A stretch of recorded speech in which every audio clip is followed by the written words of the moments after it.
Welcome to another edition of the Sizzling Hot Marriage Show. I'm your host, Joe Folletti Jr., and I'm here with my co-host, Dr. Saitik Davis. How you doing today, Dr. Davis? Another great day. It's Another great another day to great be day, alive. huh? Always a great day to be alive. Yes, it is. I'm just grateful to be alive. You just look at what's going on over there in Ukraine and Russia, man. It's just horrible to see the situation, and it's so you just have to be counting your blessings, isn't that right? And just thankful that God has given us another day. And it's hard to think that we could have the same situation over here when you have crazy people in power. We sure been specializing in crazy boy lately. So, I read an article about Karl Rove wrote. It was an interesting article in the Times. Um, just read it this morning. He said, well, I guess we see what happens when we withdraw from the world. It affects the world and it affects us. Wow. Coming from Karl Rove. So there you Interesting. go. Interesting. Yeah. So it is interesting, and it this struggle, that the human struggle that we have, dealing with our neighbor, and when power and control enter into the situation, then we find ourselves doing some very mean things to our neighbors, and that same stuff can happen in our homes, and chaos can occur, and we're warring against each other in our own homes. And that's a terrible place to be, and nobody wants to be in that situation. And so, if you have a sizzling hot marriage, you don't have to worry about that. Isn't that right, Dr. Davis? It's quite a true statement. That's right. And so, if you take care of your marriage, Your marriage will take care of you. that's right. That's right. So today we have a great show. We're going to talk about um, reducing some of that bickering and arguing that couples often have to go through. I mean, I don't know. Is there a way to not have an argument with your spouse? Is that inevitable? I don't know, but I think you can argue in a nice way. That I have this document I called "Fair Fighting Rules." I have to share that. Maybe I can share that soon. But today we're going to talk a little bit about how important it is to communicate effectively in your marriage. And so hopefully you'll get something out of today. Dr. Davis, you have some statistics for us that you need to share with us today, so we can kind of Yes, kick this off. I actually do. And I took notes because I'm smart, but I'm not that smart. I hadn't committed all of them to memory quite yet. Um, but for the most part, it's the science of love, and it talks about how positivity shapes the way we connect. In that the the least amount of times that you bicker, it leads to longevity in terms of living long. Mm. And so specifically, I'm going to bring up these statistics and then we'll talk about it. So sorry. Give me 2 seconds. Somebody's crying in the background there, huh? So look, I don't care. I want all the attention right now. I know, right? That's the way it goes. While she's pulling that up, I'm going to go ahead and share. If you want to download, I have a download today called the Communication Blockers. And so if you guys want to pick up that download, what you got, Doctor?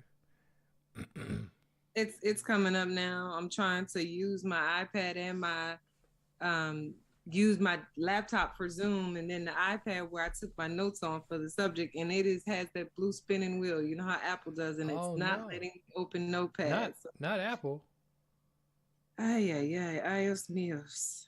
Okay. Well, I'm gonna share the if I can get to it.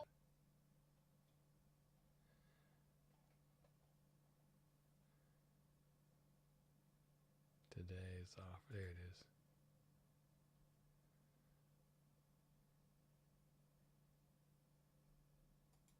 All right, so this is today's offer, folks. It's called the communication blockers.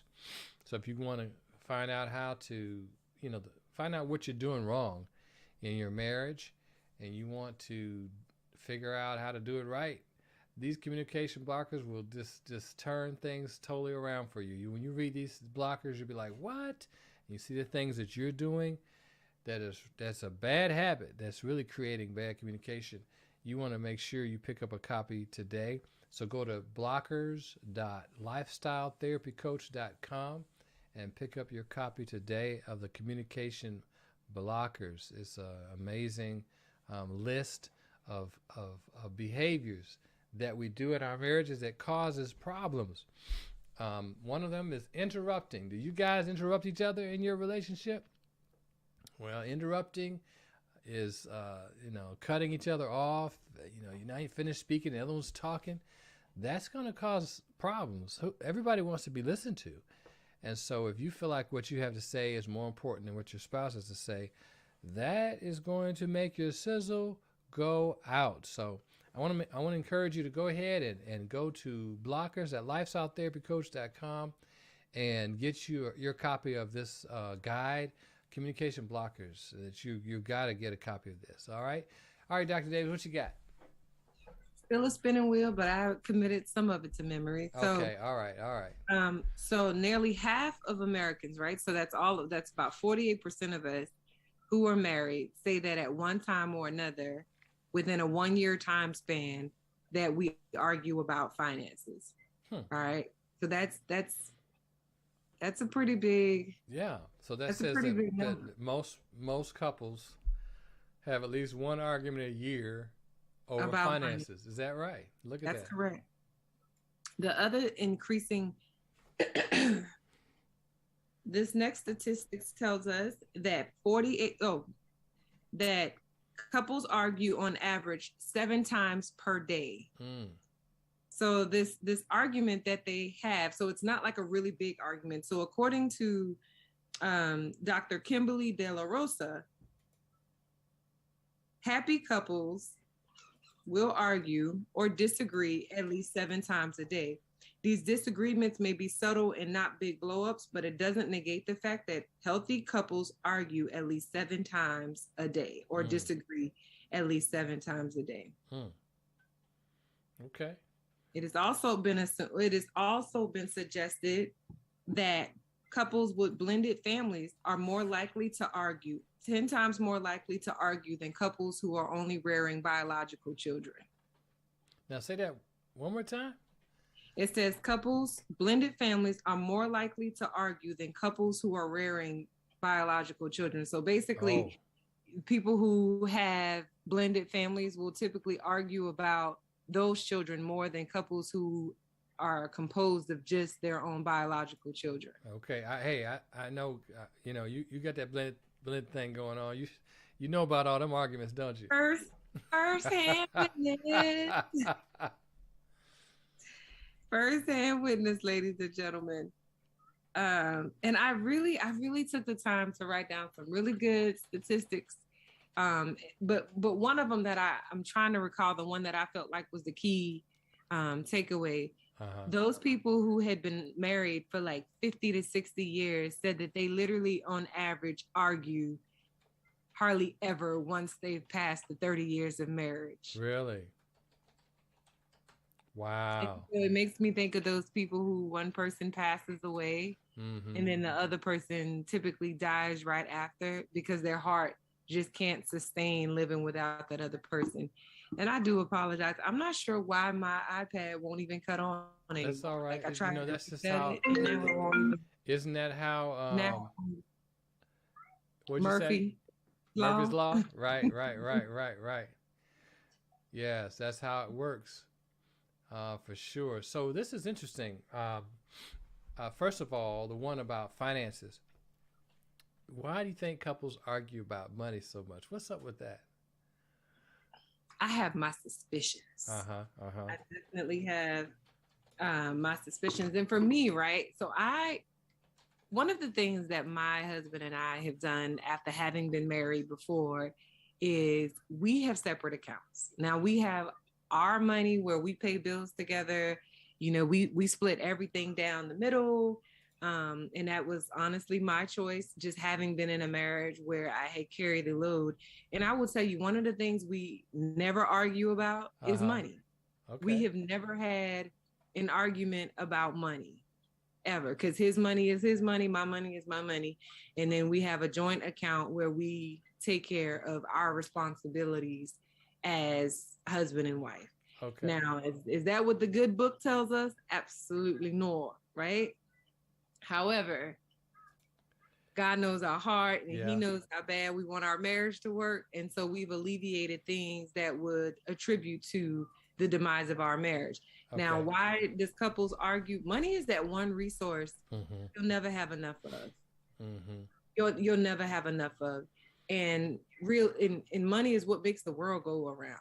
Like, you cannot live in today's society without money. And so when you take people who spend it and they don't communicate, they don't consult the other spouse, that sense of betrayal that comes from that extremely limited resource causes significant problems. Wow. Okay. So it's the limitation of money. It's the limitation of that specific resource, in my mind, that leads to the arguments. If it was plentiful, no one would be concerned about it. Okay. I got you. That's just my assessment. That's yours.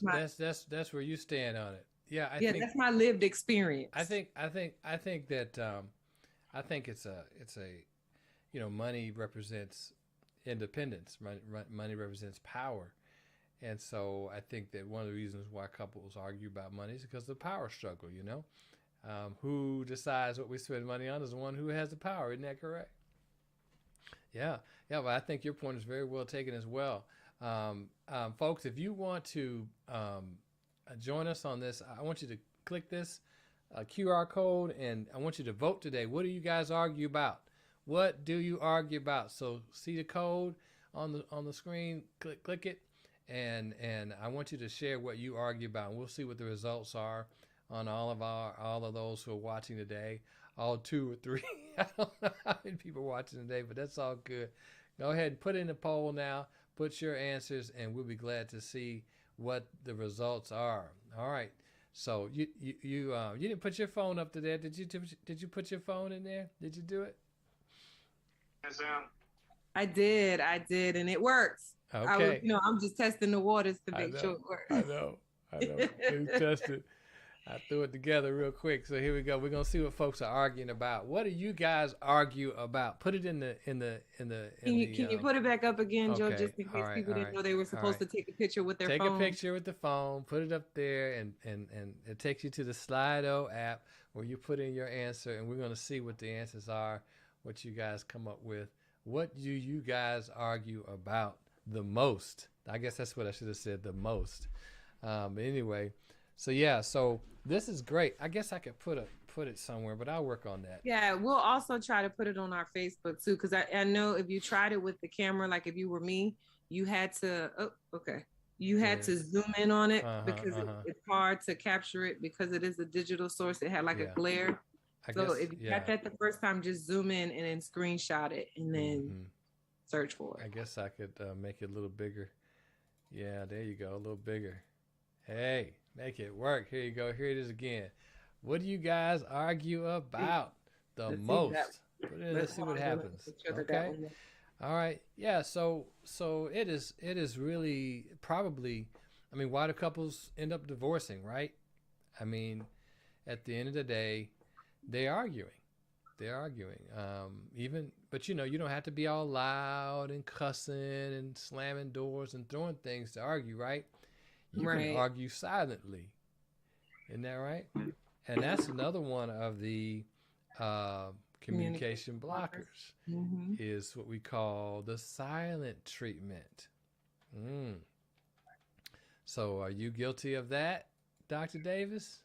Oh no, I'm impatient. I follow people to rooms. Oh Lord, have mercy.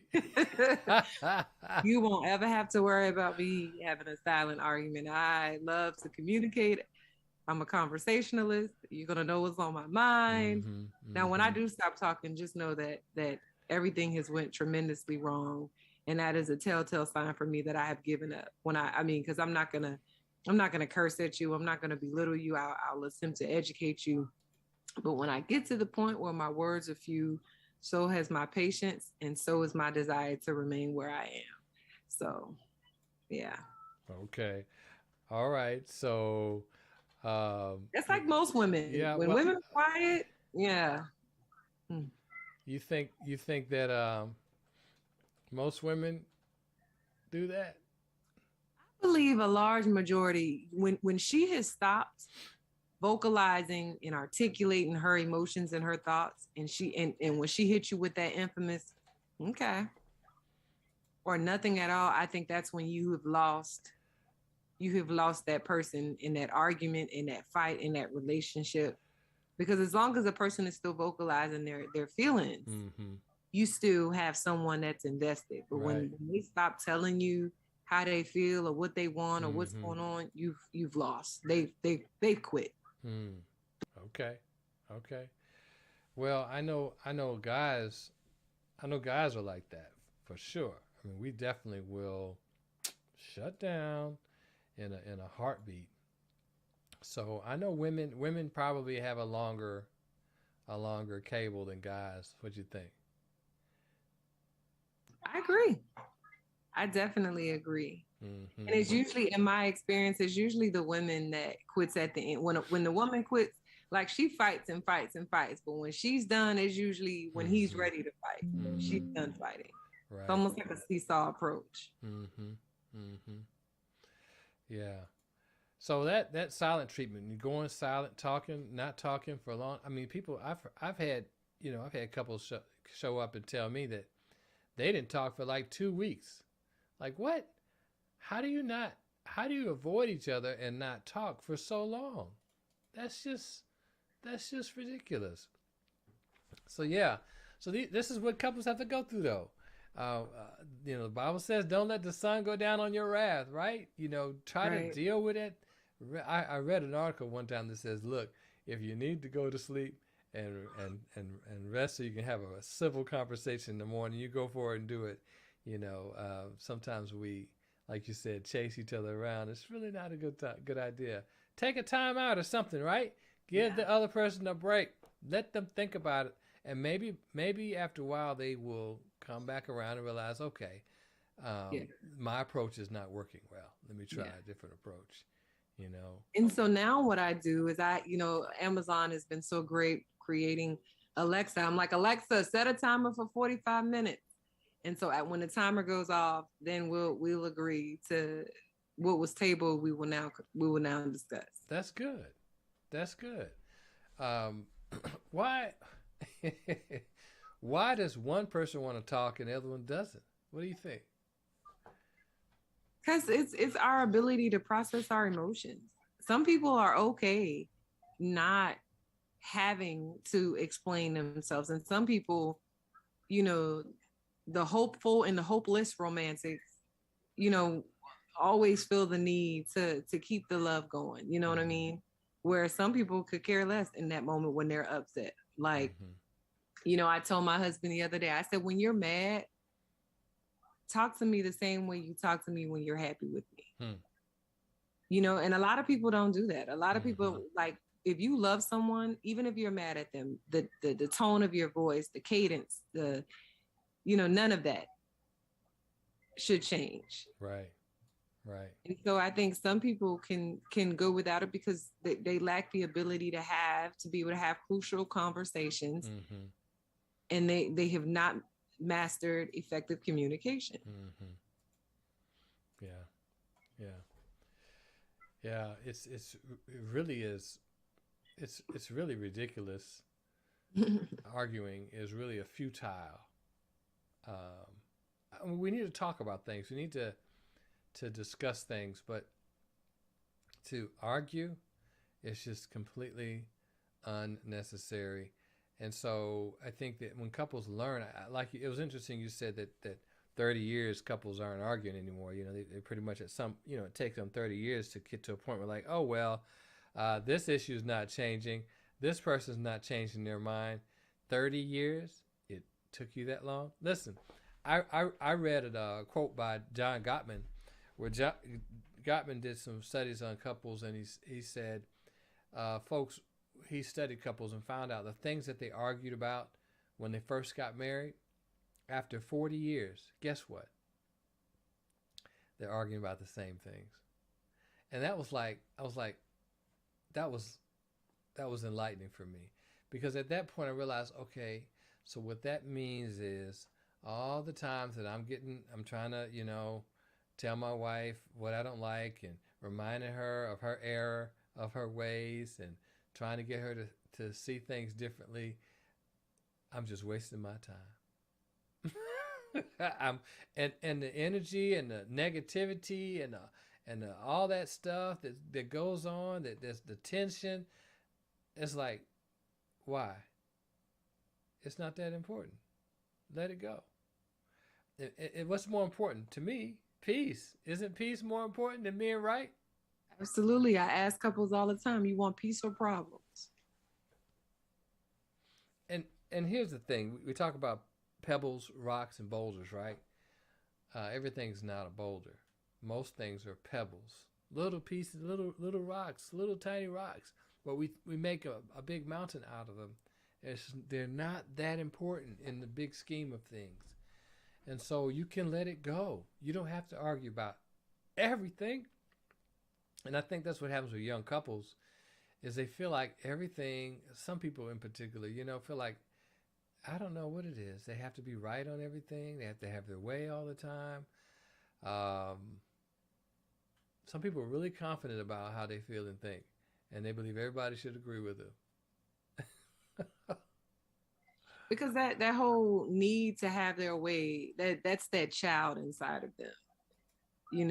That's that child that didn't get their way. So now as an adult, they're making up for lost time.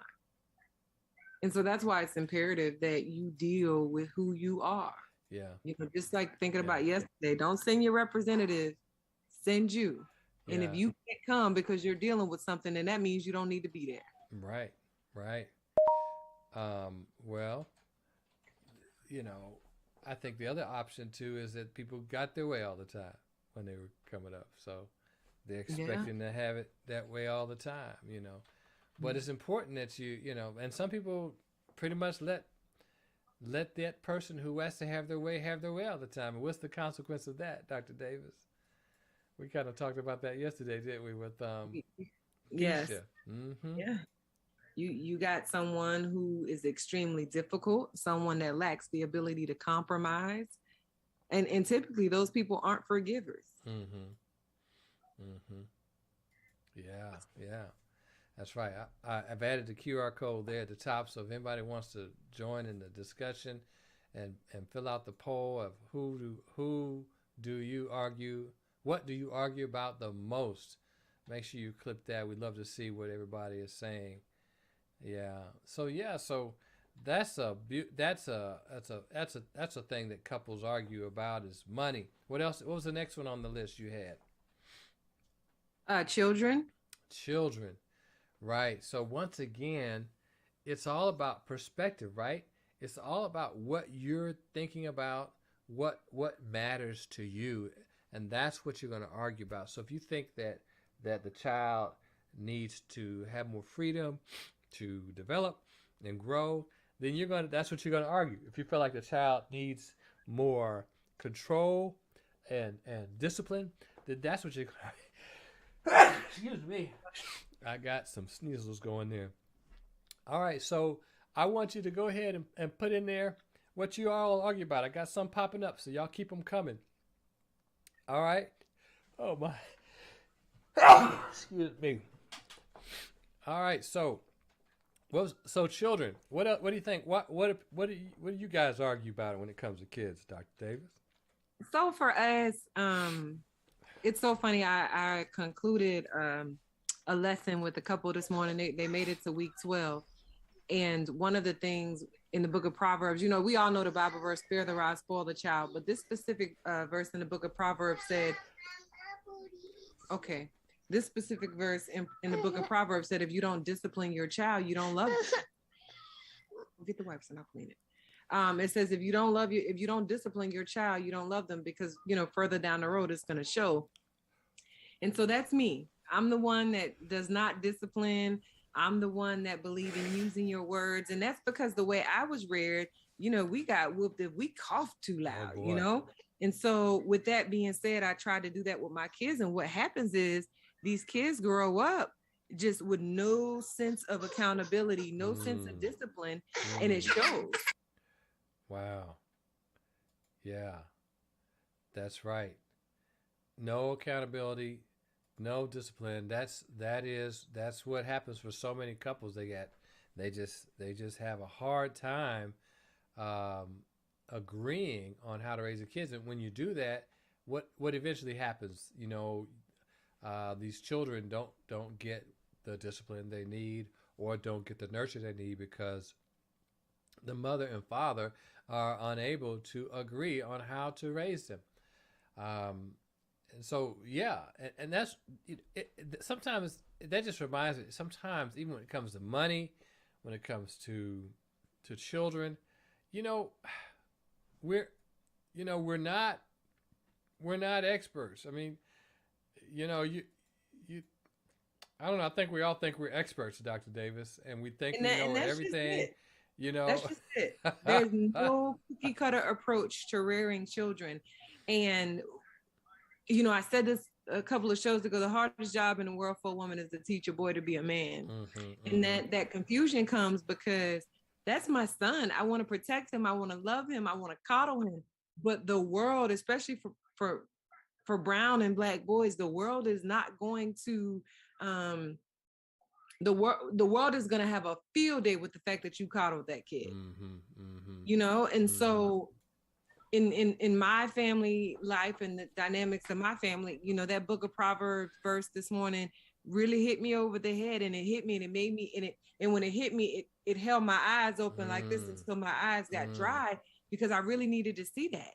Because in my mind, spare the rod, spoil the child. Okay, I'll tap him when he was little, but discipline is not just the rod. That's right. Discipline is saying no. Discipline is holding them accountable. Discipline is giving them a bedtime.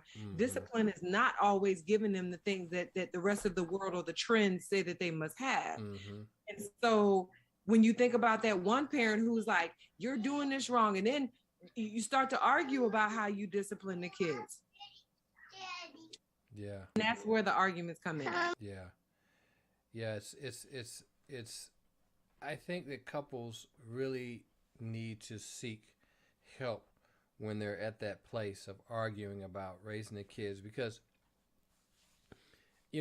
raising well-managed, well-developed adults, is no easy thing, and it's challenging. And so I think it's really important to be on the same page. Two parents who are on the same page. Those children, if you're not, the kids will slip through the cracks. They're going to slip through the cracks. And Absolutely. They need, we tend to raise kids like we were raised, right? Or the opposite of what we were raised. The very opposite. and we go overboard. It's just like too much, and so really,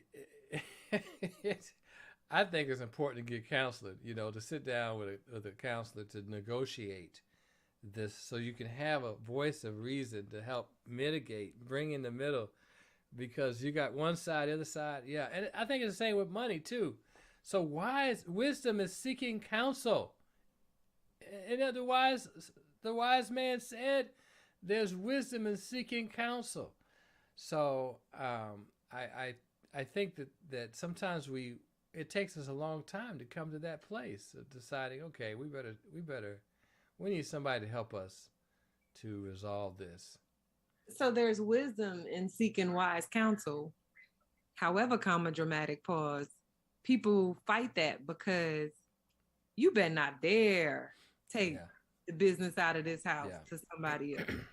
So breaking those years, those generational adages that says have a therapist. I mean, who is the Right. therapist? Don't you go Right. telling them folks my business, but now you can Right. have a therapist and Jesus. And Mm-hmm. so getting people to realize what wise counsel is and how wise counsel sometimes it coming from your house doesn't necessarily make it wise because you have an Yeah. inability to remove that bias. Mm-hmm. So Yeah, we're gonna get people to chime in who we believe are gonna take our side. right, It's so right. funny. It's so funny for so many couples. I see they say we went to counseling, but I felt like she was taking her side or he was taking his side. It's funny that we don't really. The reason why a lot of people don't go to counseling because they really don't want to hear anybody tell them they're wrong.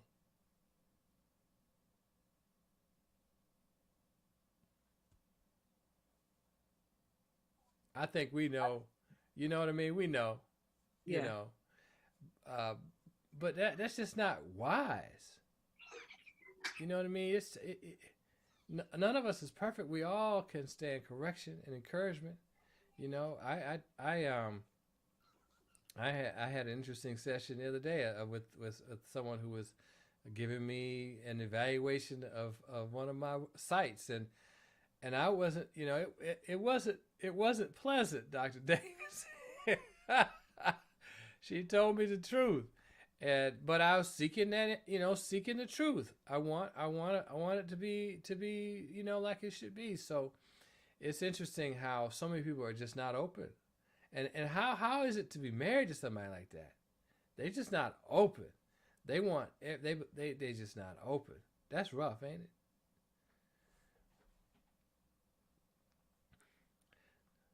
Can't hear you. Oh, you busy. All right. So let's move on. What's the next one? You still can't. What was the next one? So children. What else? So there's children. There's money. What else? I think another one is Elderly parents was the next one. Older parents.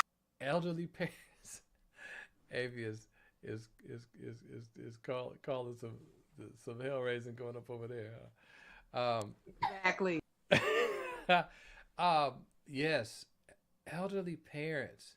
Yeah, because it's hard because you're dealing with we're dealing with that now. We have that situation now, and it's like you're dealing with people. You're dealing with adults who have a right to make their own decisions, but not fully aware of their limited capacity, and it's really something. I remember my father.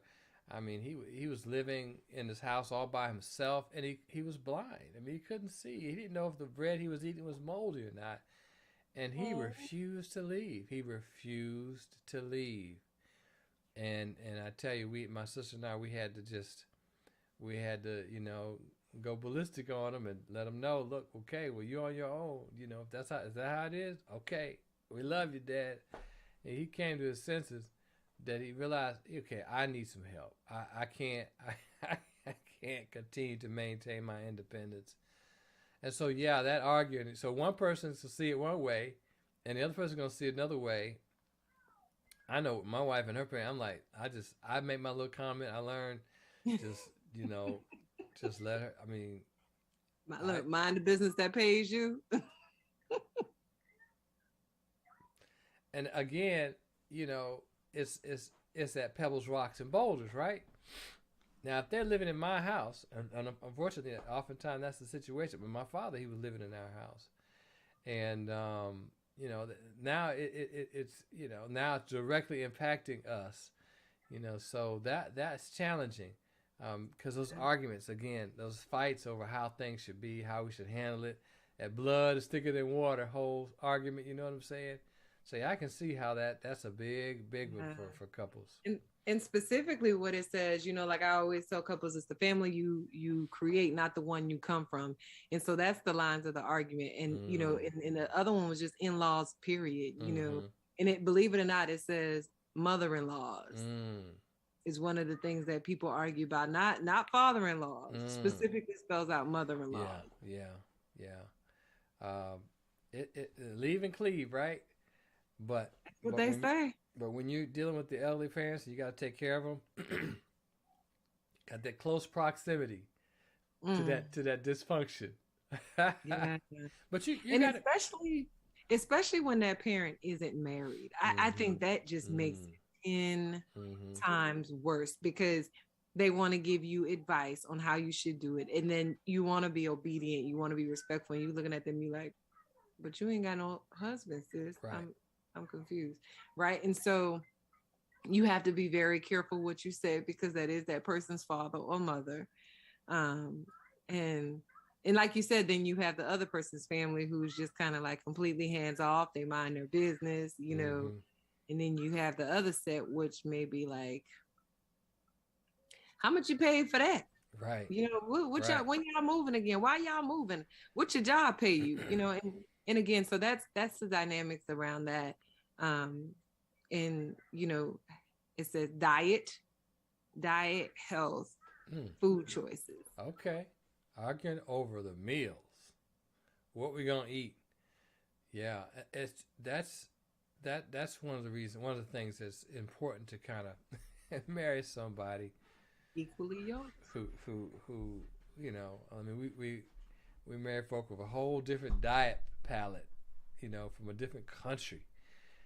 I mean, you know, go for it. But it's just, you know, all they want is peas and rice, and you want, you know, some other stuff. So yeah, and then like, go ahead. I'm sorry. I was gonna say with the kids because that's a, you know, I remember the arguments over the kids and food. You know, my mother taught me to eat everything on my plate. And there you go, kids again. That's how I was taught. And so now when I'm raising my kids, what I'm trying to do, I'm doing the same thing. Eat everything on your plate. Because my wife, she grew up, you know, her grandmama cooked 2 different pots. Wow. You know, trying to make everybody happy. You know, so that's an argument right there. So you got to figure that out. Again, I think it's important. I wish I had done more of this on the things that we argued about. Is get a neutral third party to who we pay for, because it's a whole, you can't be dragging your friends who are counselors into it, or your you know, even a pastor. Come on, that's hard. That's that, you know, keep bringing folk in there. Get you a counselor. Someone with the patient provider confidentiality That's agreement. right. Nobody wants to have to look at someone who they've confided in a personal, friendly entertainment setting. You know I wish I had done that. I wish we had done that more. I mean, we did do counseling and therapy where we needed it, but those are the crisis moments, you know. But you know, just for standard operating procedures, I would highly recommend SOP. You remember that from the Army. SOP. That's right. What were you gonna say? You gonna say something else? Yeah, I said, you know, for me, growing up in South Carolina, Georgetown, South Carolina, people don't realize, like, oh, people's arguing about what they eat. We grew up eating turtles, squirrels, raccoons, pigs, sharks, gators. We eat chitlins, you know, hog maw, hog head cheese, from the rooter to the tutor. We eat everything, right?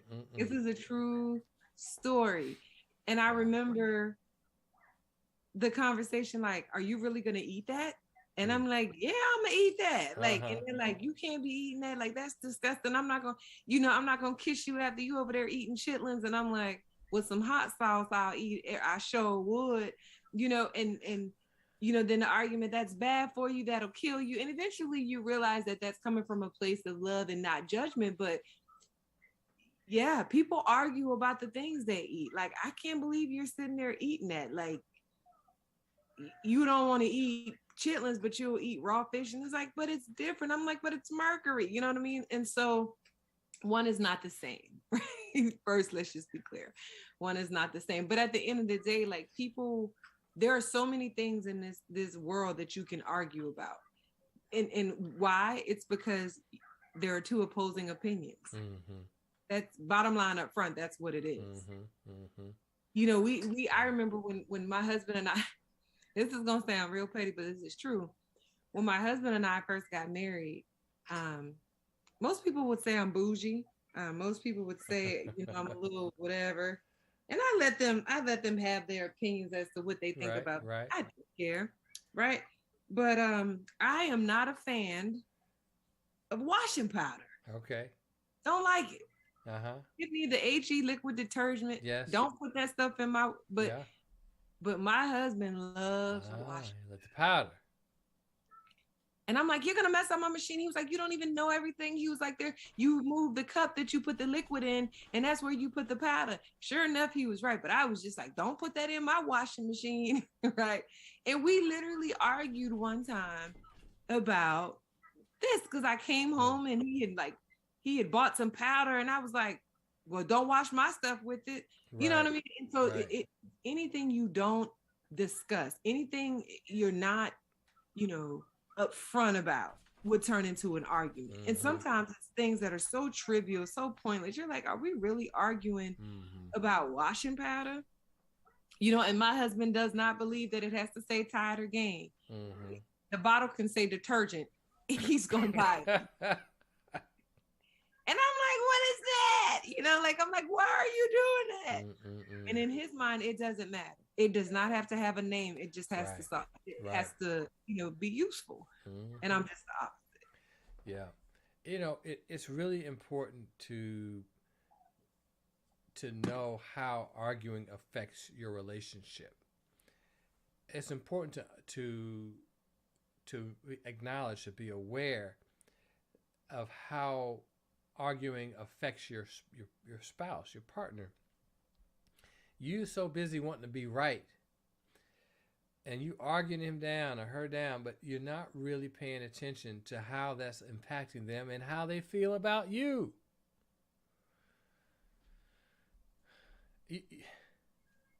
And over what?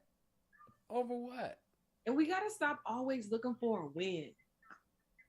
Not every disagreement or argument should result in somebody feeling like they won or they lost. Sometimes it's to gain understanding. It's to grow closer. It's to get to know that person a little bit better. And that's what an argument is. An argument is a sign that there are still some things you really don't kind of know about each other. Yeah. Nobody has ever told me that. I've never read that anywhere. But in my mind, and honestly, based on personal conviction, I believe arguments are just ways that we are still learning to get to know each other. Now, if you're arguing about something that somebody knows and they just intentionally, whatever. Yeah. I think that's a very fine point is that, we really have to recognize that even though you've been with somebody a long time, I mean, people constantly are changing. We're all growing and developing. You keep getting to know each other. You keep growing. And so an argument is like, okay, this is an opportunity to hear what your spouse has to say and how they feel about the issue. And to actually take it and make it as an opportunity to grow closer to each other rather than distant from each other. So yeah, well, this is it, folks. You definitely want to make sure that if you are having frequent arguments, that it's pulling you further away from each other and not drawing you close to each other. And so we want to encourage you today to make sure you pick up a copy of our communication blockers. It is so important for you to to know what you're doing that is causing problems in your marriage. What are you doing that's blocking the communication? So make sure you go to blockers.lifestyletherapycoach.com to pick up your copy of this free guide. No charge, just something to educate the public about what's going on and in marriage and how to help him have a sizzling hot marriage. That's what it's all about, having a sizzling hot marriage. All right, we're going to go to date night. Let's talk about date night ideas. And what I want to talk about today is I want to challenge you to go on a date and a date with a therapist. How about that? A date with a counselor to discuss those things that you guys talk about, argue about all the time. What do you think about that date idea, Dr. Davis? I think that's a date that's going to yield more dates. What do you mean by yield more dates? More dates with the therapist? Yep. People, because a lot of times we believe that they're like the old adage, like your poop don't stink. Mm.